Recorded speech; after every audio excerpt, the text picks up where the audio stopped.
Welcome to our first session of our October National Economic Education Month webinar series. This month, it's designed to help all students understand how everyday economic decisions and policies affect their lives, their families, and their world. And so with this series, we wanted to celebrate and, sort of honor this by sharing both with all of you how McGraw Hill supports economic education for all and highlight some of the great digital assets, programs, and resources that we have to help you do just that. And so there are 4 pillars that underscore our commitment to education for all. We're committed to clearing paths to achieve equity for each, working together towards an education of value. And so today's focus is going to be on the clearing paths pillar. We know that every instructor, institution, and learner in higher education is on a unique path. And today I'm going to talk to you about some of the ways we're working to clear the path for access for all. But first, I want to hear from you. So in the chat, if you could drop me an answer to this question: what does clearing paths in economic education mean to you? Clearing paths, we think of affordability, right? Accessibility, being able to be adaptable, things like that. So I plan on covering a few of these today. Access to education to students of all walks of life. Yes, thank you. All right, so some tips for engagement in today's meeting. It's a Zoom webinar, so you're automatically on mute and need to remain that way. So if you have any comments, I encourage you, please use the chat at the bottom of the Zoom screen. It's the best way to engage during these, and we want to hear from you. So the more engaging it will feel and be. But if you have questions, we ask that you use the Q&A function towards the middle of the screen. That will just help us keep things more organized, and we'll address the questions as we can. And there's also, check in at the end for any additional questions that might arise. Okay, so for over 130 years, McGraw Hill has been in the business of helping all stakeholders in higher ed succeed. So what you see here on the left is an example of one of our early course solutions. This is Principles of Mining, and you might recognize the author there, Herbert Hoover, as he was one of the leading authorities on mining at the time. You might also know that 20 years or so after this title was published, he became president of the United States. So I just thought that was neat to show. And now on the right-hand side, you can see the vast array of digital course solutions, we offer today, and see how far we've come. And today, things are much different in higher education than they were in Herbert Hoover's time or even just 10 years ago, right? The higher ed world is increasingly diverse, with students coming from different backgrounds, communities, coming in with different levels of preparedness and skills, and pursuing different paths to success, right? So regardless of where the students are coming from, we know that today an education for all matters more than ever. An education that helps students achieve their own personal goals, one that will allow our society to continue and grow and thrive. And so that's why we made our education for all sort of our rallying cry. And we want to help students achieve a goal in higher education that they aspire to, whether it's a graduate degree, a 4-year, a 2-year degree, or even a specific credential. And so to accomplish this, we work with institutions like yours to ensure access, affordability, and effectiveness, with the ultimate goal of students considering the time and the money spent worth it.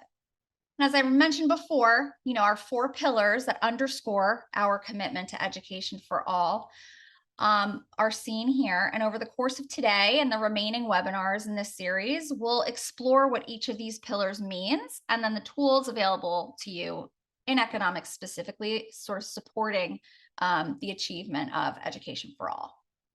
Okay, so I'm going to try taking it to the chat again. Students come to class with varying levels of preparedness. I think we all know that that's a thing, right? In economics, especially. What are some ways that you are helping to alleviate this? Tell me in the chat how each of you are addressing the varying levels of preparedness in your class currently. All right, so clearing paths, the first pillar of our commitment to education for all. Here are the ways McGraw Hill is working on it. We do first and foremost by offering a variety of affordable content formats, giving you the flexibility you need while still keeping students engaged, learning, and succeeding. Historically, students have paid hundreds of dollars for course materials, but we have taken strides to lower prices, to make our products more affordable, creating various platforms, alternate ways to absorb the content, such as our Read Anywhere app. This allows students to complete assignments and read wherever they are, with or without an internet connection, knowing that, the next time they're connected, their work will upload and be saved. We have McGraw Hill Go, an easy to use and quick to set up ebook plus that lives within your LMS, which we are having for our McConnell Principles series. So really excited about that. And we have Sharpen, our all new mobile study app that provides students with trustworthy and engaging resources. On the go, brief, lively content. This has things like quizzes and flashcards, videos, so they can come to class more prepared, confident, and ready to learn. And I have a couple links here that I just want to drop into the chat in case anyone is interested in learning more about any of those things. I'll give you that. And then also through inclusive access, which is evident by this chart on the right here, highlighting the decline in annual student spending on course materials over the last 10 years. So just finding ways for that win-win-win, right? For students, professors, and even the bookstores. Another way we're working on clearing paths is by doing everything possible to provide access for all students to digital learning solutions at significantly reduced costs on the first day of classes, which is why we're now the leading provider of course materials through the inclusive access purchase model. Our inclusive access purchase model is currently being utilized at over 1,700 schools, which equates to more than $600 million in savings since 2018 when it was first launched. This program is supported by the U.S. Department of Education, and it offers students the lowest price option and access on day one so they don't miss a beat. I also will drop a link into the chat for that if you're interested on learning more about why inclusive access. All right, and the third way we're working on clearing paths is by partnering with our authors and thousands of external reviewers and class testers. And by doing this, we're able to provide content and teaching approaches that have been vetted for accuracy, effectiveness, and efficiency.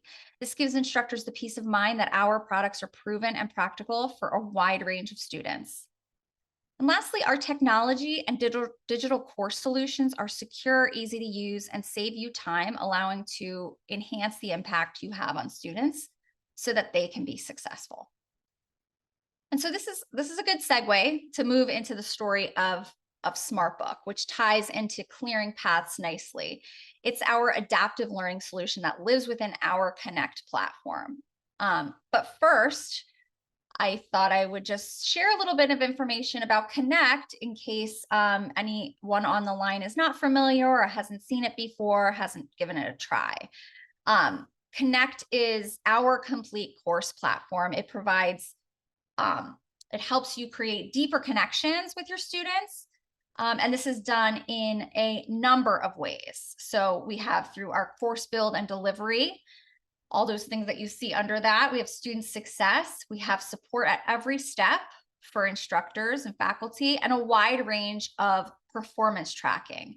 Essentially, Connect gives you as instructors the flexibility to be more efficient and effective, and is proven to improve student results.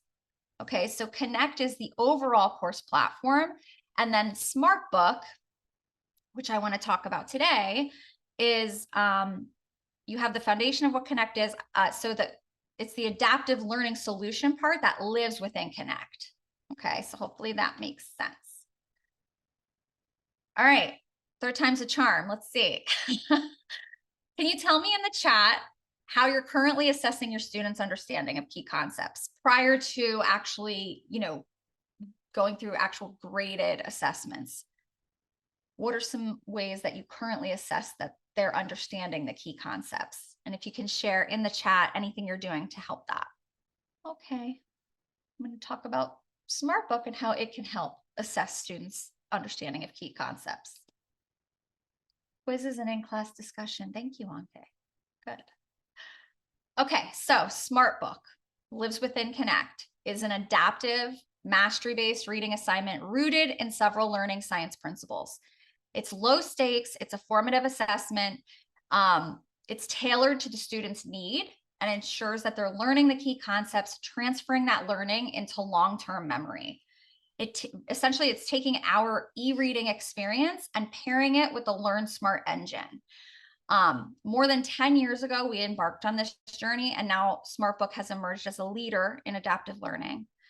Today, it has all sorts of enhanced capabilities to deliver even more personalized, productive, accessible learning experience for both students and instructors. So the SmartBook story, really the learning science behind the SmartBook, I think is a very neat one. So it was the combination, again, of the ebook and the Learn Smart engine. And it was created, the Learn Smart engine was created by the entrepreneur Ulrich Christensen. He came up with this idea of a new learning tool while he was in medical school. And one of the challenges for them in med school is that they had to have so much working knowledge of a broad range of topics, and cramming for an exam just didn't work because it's usually just put in short-term memory. And medical students had to more deeply learn topics so they could apply the knowledge on the fly and day-to-day work. And, eventually the board exams at the end of their medical school experience. And so Ulrich came up with Learn Smart as a way that medical students could achieve deeper learning in the most time-efficient way possible. And after he proved the concept for himself and his classmates, he provided a prototype for Learn Smart for an allied health course. And this prototype is what ultimately caught the attention of McGraw Hill. So essentially, SmartBook 2.0 applies the learning science principles, Learn Smart, that deliver high utility value while calibrating confidence levels for the optimal learning efficiency and effectiveness. So conventional learning on the left provides low utility value. It's ineffective, it's stressful, it often does not improve grades, while learning science is tested and proven, and it offers this high utility value. So knowing what you do and don't know as a student, then they know what to focus on next. And it improves the long-term memory to recall information when you need it, which builds confidence ultimately, and in knowing that you're better prepared. And guided discovery is this idea where your brain is a muscle. It exercises the memory to take in long-term memory better. If you've ever seen a movie and thought, oh my God, I have to watch that again, there was so much detail there, like, let me watch it again so I can really absorb it. That's kind of the idea with guided discovery. Like if a student goes into a class with a cold brain, it's just a lot harder for them to absorb that information on a deeper level. And so this guided discovery idea helps this learning process from the very beginning. And so here are just some learning theories that are applied with SmartBook 2.0. There's deliberate practice. So, multiple data points captured per question. It creates a baseline of the student's knowledge and then determines the most appropriate question to deliver.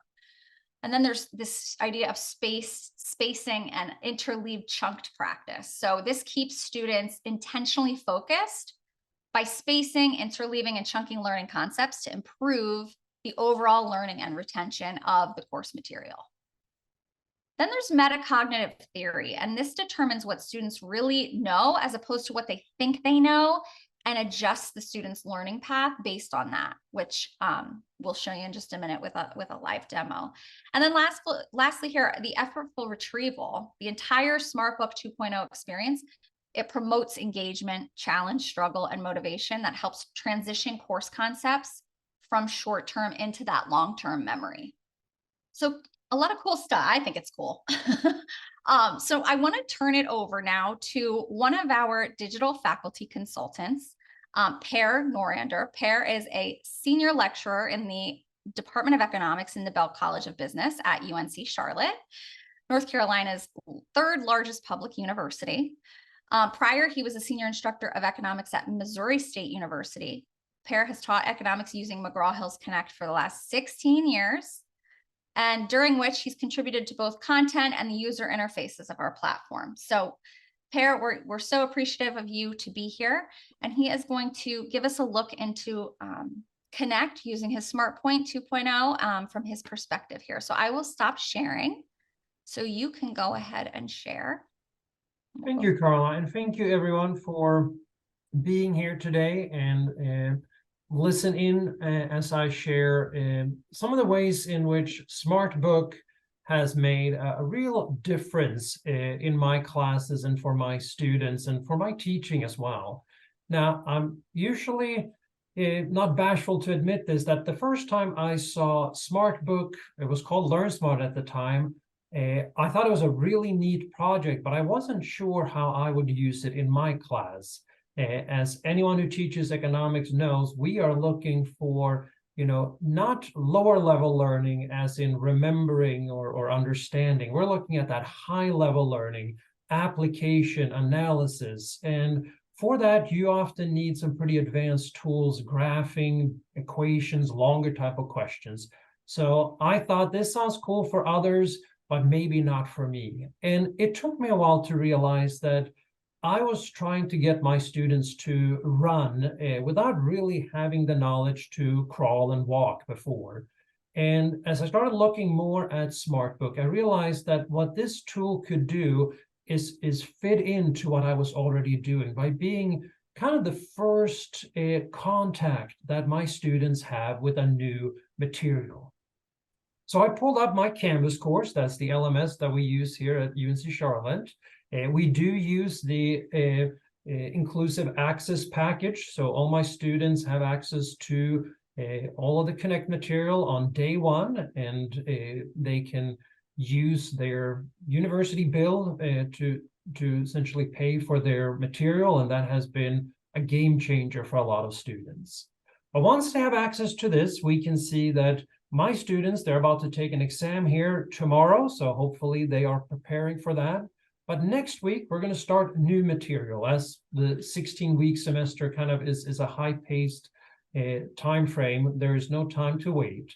And that means it's time for another SmartBook assignment. Every time we start on a new concept in class, it's always starting with SmartBook.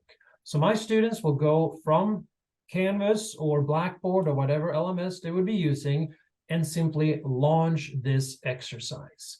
And what would happen here is they would get to this view. I have to kind of work around a little bit since I'm an instructor rather than a student. But once the student launches SmartBook, this would be the first thing they see.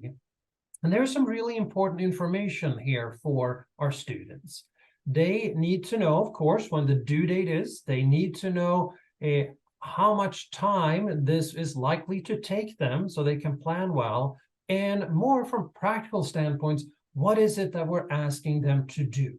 We're asking them to master some concepts here before class. We are asking them to come to class knowing about these 30 concepts.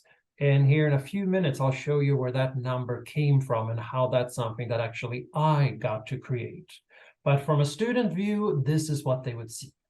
And now the students have a choice to make. They essentially have two doors here. The door on the left, door number one, is to do what probably I did and many of you did as instructors when we were students. And that is to pull up the book, start reading page one, read all the pages, read everything there is, and then only after that we start working on things. Now that's a perfectly good way of learning, but maybe not always the most efficient one, and maybe not the one that modern student will use.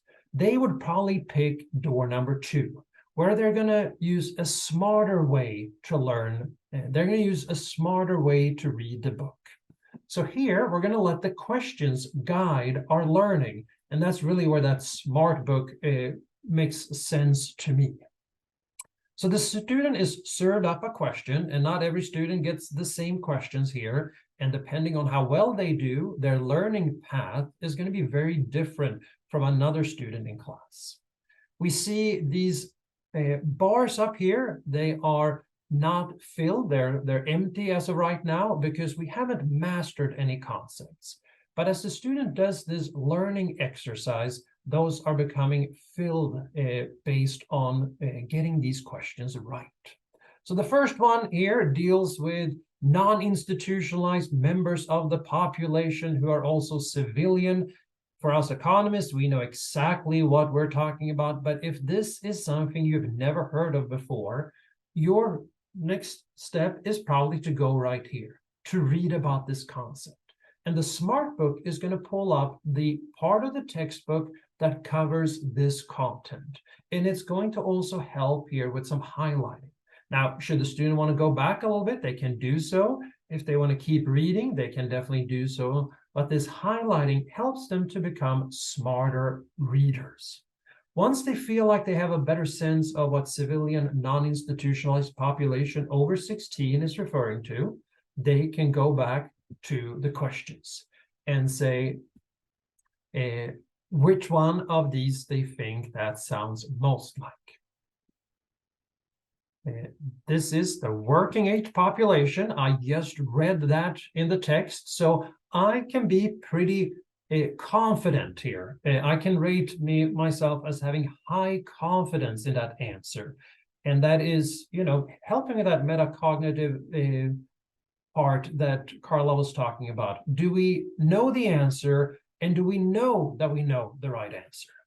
And so here we got something right, and that keeps filling these bars right here. Now, of course, some students will try to game the system, they always do, and skip this reading part and then say, this must be the answer. I don't really know, I'm going to do low here, but I got it right, so good for me. And we can say something else here, the number of unemployed, this is the working age population rate. I know that's a nonsense answer, medium confident. I didn't get that right. And what happens is that the students doesn't lose points like they maybe would in a traditional assessment. They don't have to feel bad about this, but they're also not getting any closer to their goal. So they can keep clicking next question. They could keep just picking random alternatives, and they're not going to get. And what this will eventually say is essentially a timeout here. You're not really doing this right. You're not really getting anything out of this. You need to review your text. It's essentially going to force the student into that reading, into the right way of doing this exercise, which is read and answer questions. And for a student who does this well and maybe has a little bit of prior knowledge, this will be a pretty quick exercise where they read, answer questions, and SmartBook is going to provide a pretty direct path to being done. When we look at students who are maybe not quite as engaged as they should be, who are struggling with some of this concept, the path to success is going to be a little bit longer. They're going to be fed more questions. They're going to have to do a little more work, but the end result is still going to be the same. So this really gets this idea of education for all. Everyone will eventually end up in the same place, having filled all of these bars, having mastered these 30 concepts. But it offers flexibility to the students who will get this done quickly because they're prepared, and to the students who need more time to get there. So I really like that flexibility. I'm going to exit the assignment, which will turn me back to Connect. And as you heard here in the introduction, Connect is like a buffet. It has lots of different type of assignments. This one that we're talking about today, SmartBook, is the first one that my students see. And then they will be fed other types of assignments later on, where they apply the material, where they use other learning tools, all housed in this platform. But I want to show you what SmartBook looks like on the instructor side as well, because even though this is an assignment that is very flexible to our students, we want to make sure that it's also pretty flexible when it comes to us as instructors, because we like different ways of teaching the material. We emphasize different parts of a course. So I'm just going to show you how easy it is for me to personalize this experience to me. So I'm about to create a SmartBook, but again, see how many other type of assignments there are in this platform. So I'm picking SmartBook. Then it's going to ask me some questions. Am I creating a brand new assignment, or is this more meant to review previous things? You could use SmartBook in both ways. Let's create a new assignment and use my textbook as the source. Now, what we're going to see here is that every single chapter is in here from first to last. And since I just showed you some of chapter 9, employment, let's go to the next one, chapter 10, economic growth. But I could also combine several of these. Sometimes we might want to pull from a previous or a later chapter here to kind of create a sense of a learning path that stretches multiple chapters. And this would allow me to do so by clicking more than one chapter. Once we continue, we see two important decision areas here. To the left, we are going to select the content, and to the right, just how deep we're going to go in this content. So we're going to focus on the left-hand side first, because selecting the content is, of course, the most important part. And then after that, we can make some adjustments with this sliding bar here. So in chapter 10, I will cover most of the big topics. That would be introduction, economic growth through the ages, determinants of productivity, and public policy and growth. Now, if I knew for a fact that this was not something I would cover, I can take that out. And as I do, notice how the assignment scope here, the time requirement, and the concept selected changes. But it may be that I want all the big topics, but that there are certain things that are more detailed oriented that I want to exclude. So maybe here under accounting for growth, I know that there are production function discussions that I do not want to include, or an equation here that I do not want to include. So I can take out this on a very, very detailed level and keep the big topics, the middle topics, but just kind of take out specific tasks in here. This means that a SmartBook is very flexible to me. I can combine chapters, I can focus on one chapter only, I can take out big, broad topics, or I can take out mid-level or even detailed tasks in here. And that is something that I find very, very useful. It's the other thing that I was a little bit worried about when I saw SmartBook the first time, is that I would not have the level of control that I like to see. I'm very specific in terms of what it is my students actually get asked to do. And with all these tools here, I can really feel like it's my SmartBook assignment. I am in charge of what the students see before my classroom. And once we have these selected, we can say, what do we think is an appropriate amount of time here? Is it that the average student spends between 37 and 56 minutes, or is it more close to 50 to an hour and 12? So this is what this sliding bar is all about. And we might feel like there are certain chapters like supply and demand where we really want to go heavy, deep on this, and other more topic-related chapters like this one, economic growth, where we maybe don't have to go quite as deep. Once we feel like this is what we want our students to do, click continue here, and then we will of course assign this. So I like to use just the name SmartBook. I would use chapter 10. So there's no question here what this is about. A start date and due date, whether I would accept late submissions, and what the score of this assignment is. Remember that all your students are guaranteed to get 100% on a SmartBook exercise, as long as they show the motivation, the determination to keep going, to keep learning, to make it all the way to the end of that learning path. They will get 100%. And because SmartBook is a pretty individual experience for the students, I am often much more willing to accept late submissions for something like this, where my path is different from your path, and you can't just copy the answers from a fellow student. So this is really an exercise that I want all my students to do. And if I'm then willing to accept some late submissions, I can do so right here. And then I'll just assign it.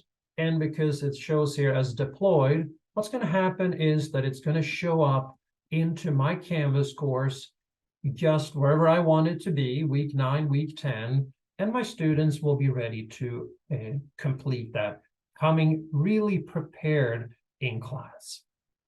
I'll never forget the first time that I used SmartBook, and we were talking about, ironically enough, unemployment, and I said to my students, there are actually a few different types of unemployment, and somebody raised their hand and said, oh, is this the whole cyclical, frictional, structural thing? And I had never once had a student say something like that in class. They actually knew what was coming their way ahead of time. And I honestly don't think that would have happened if it wasn't for SmartBook being something they were required to do ahead of time, something that they had done before coming to class, making them much more ready for class. Now, I'm kind of focused here on how I set this up and try to show you that this is a pretty straightforward process, one that does not require a lot of time on the side of instructors.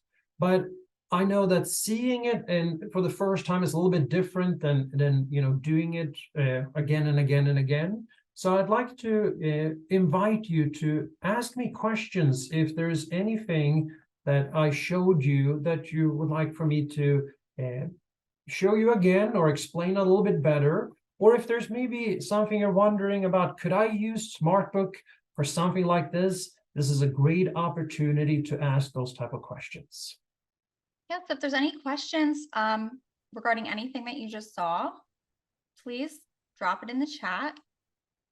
We'd love to answer anything. You saw why, he was apprehensive at first and how it's become a vital part of his economics courses. Per, do you feel like it's made an impact on your students' level of preparedness? It really has made a difference. I think one of the hard things, and this is true no matter what it is you do, we all become experts at what we do. And sometimes it therefore can be hard to remember just how difficult something is when you first start. I remember having this kind of aha experience once when I saw a couple of carpenters build a house, and they made it look so easy. And then I think back to the first time I tried to use a hammer and nails, and it's felt like virtually impossible to do. And it just shows that we all get really good at what we do all the time, but the students have never done this before. The 2000 level class that economics, or 200 level class, or that second year level class of economics is often a whole new world for many of our students. And SmartBook has become kind of a vital part in making them adapt to that new requirement. So I will give them assignments that are probably harder than a lot of things they've ever seen before, but that's not the first thing they do. SmartBook is where they start to kind of become more familiar. Love that. Thank you so much for sharing.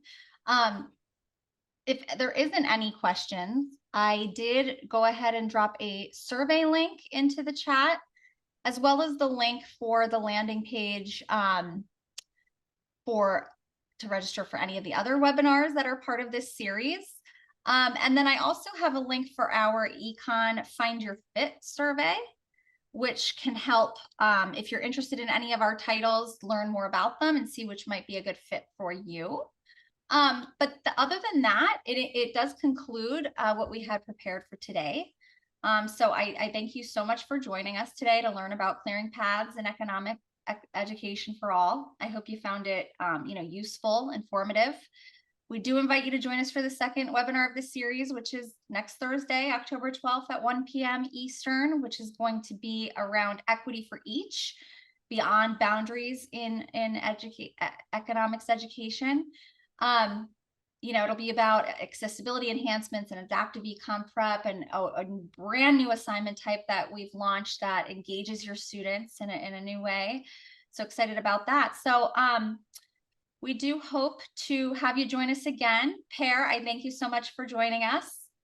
Thank And you. that is all we have for today. I just ask that you take the survey link that's in the chat, and we're good to go.